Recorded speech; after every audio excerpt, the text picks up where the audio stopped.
মানবিক মুখ জেলা পরিষদের সভাধিপতি কাজল শেখের। অসুস্থ নূর মোহাম্মদের পাশে দাঁড়ালেন জেলা পরিষদের সভাধিপতি কাজল শেখ। বীরভূমের সাঁইথিয়া বিধানসভার ফুলুর গ্রাম পঞ্চায়েতের লোহার গ্রামের বাসিন্দা নূর মোহাম্মদ গত মাসে পথ দুর্ঘটনায় আহত হয়ে মৃত্যুর সাথে লড়াই করছিলেন। খবরটি পৌঁছায় জেলা পরিষদের সভাধিপতি কাজল শেখের কাছে। সভাধিপতি তার বাড়িতে গিয়ে পুরো চিকিৎসা ব্যবস্থা যাবতীয় খরচা নিজের হাতে তুলে নেন সভাধিপতি।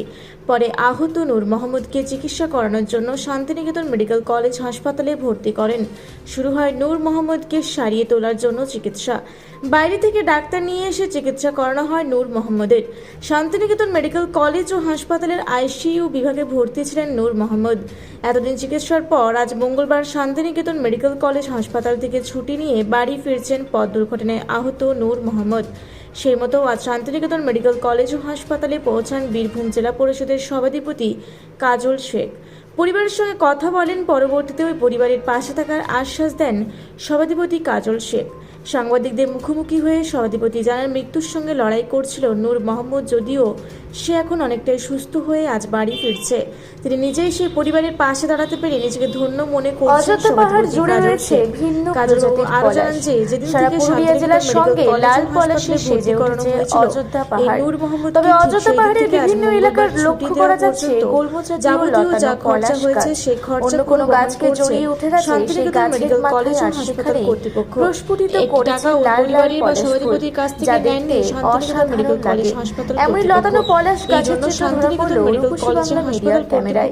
অযোধ্যা পাহাড়ের লুক রোডের থেকে কিছুটা এগিয়ে গেলেই ঝোপঝাড় জঙ্গলের মাঝে এই পলাশ দেখতে পাবেন। রূপসী বাংলা মিডিয়ার দর্শকদের জন্য এই বিশেষ প্রতিবেদন তুলে ধরা হলো।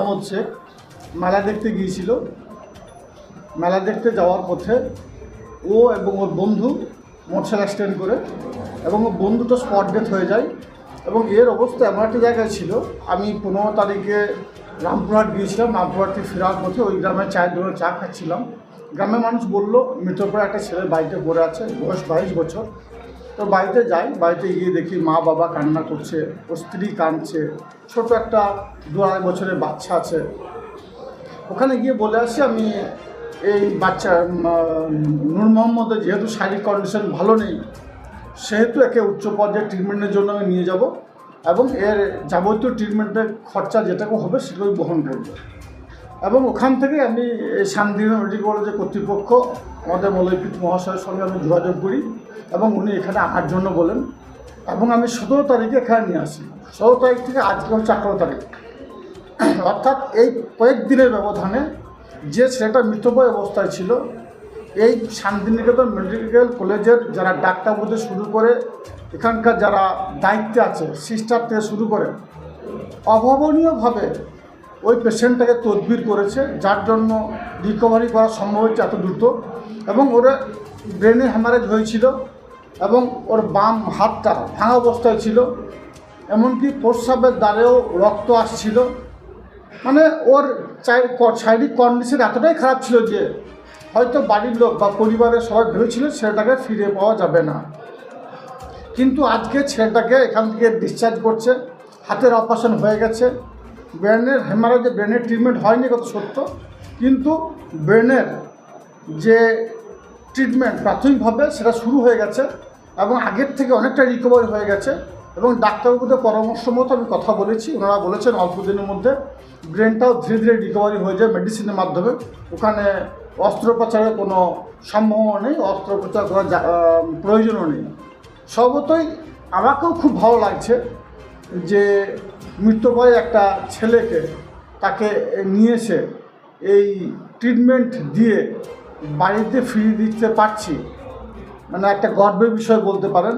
এবং সঙ্গে সঙ্গে এটা অনুভব করছি আমাদের যুবরাজ অভিষেক বন্দ্যোপাধ্যায় যে সেবাশ্রয় ক্যাম্প খুলেছেন ডায়মন্ড হারবার এরিয়ায় এবং সেটা 10 লক্ষ মানুষকে তিনি পরিষেবা দিয়েছেন।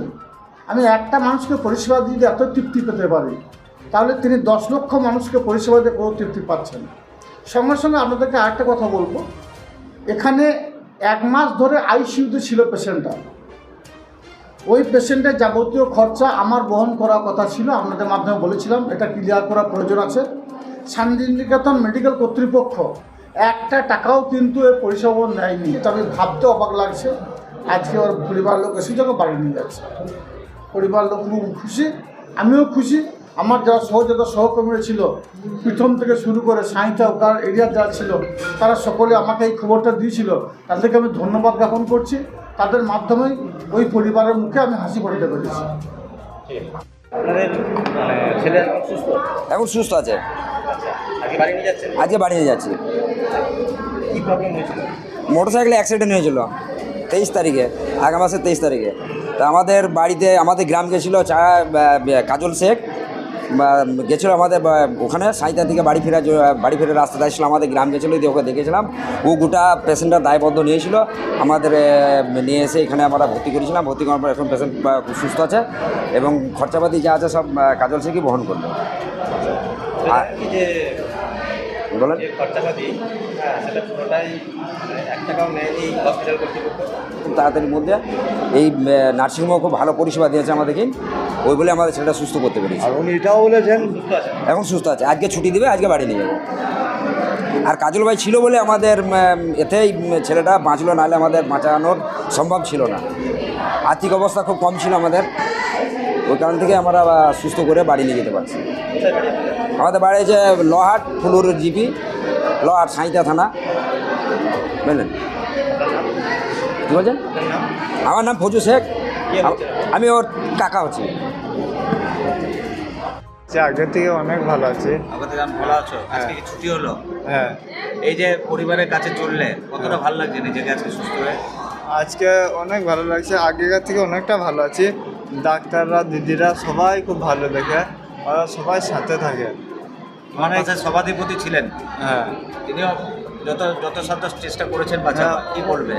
উনিও অনেক দেখিয়েছেন আর দেখিয়েছেন, অনেক কিছুই করেছেন, সবই করেছেন উনি। মানে মরে যাবার মতন অবস্থা ছিল আমার। আজকে পরিবারের কাছে চললে হ্যাঁ। কতটা নিজেকে আনন্দ লাগছে? আজকে খুবই আনন্দ লাগছে, আগের থেকে ভালো আছে? আগের থেকে অনেক ভালো আছে। আজকে আনন্দ পাচ্ছে খুবই, আগে থেকে খুবই আনন্দ পাচ্ছে। বোলপুর থেকে ইকবাল হোসেনের রিপোর্ট, রূপসী বাংলা মিডিয়া।